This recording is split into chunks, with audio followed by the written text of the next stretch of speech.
Today you'll learn how to make easy corner triangles, a technique that is commonly used and that you'll find helpful in a lot of your quilting.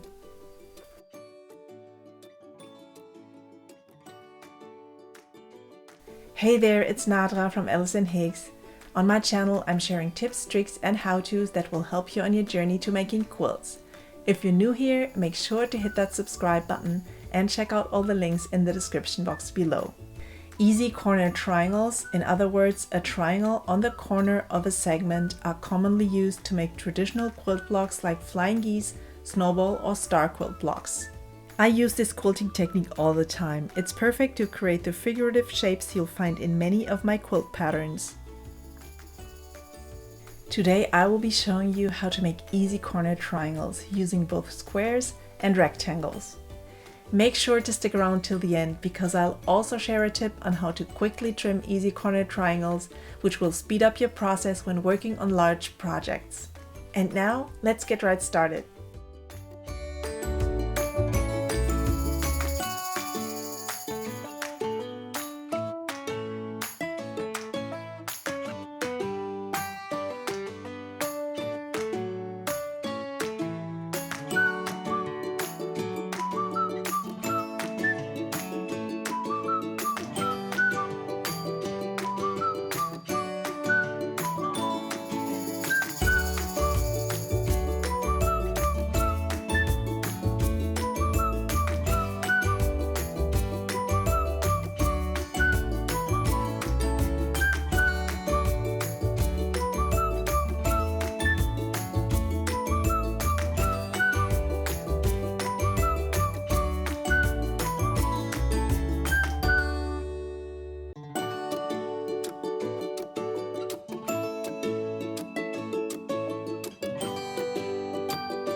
I hope you've enjoyed this tutorial.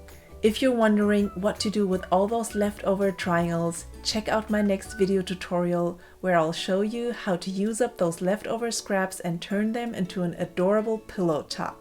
If you like this video, give it a thumbs up and make sure to subscribe to my channel. I will be sharing fun quilting tips and tutorials on a regular basis. Also, if you want exclusive content that I only share with subscribers, head over to AllisonHiggs.com and sign up for my newsletter. It's free. Thank you so much, and I'll see you in the next one.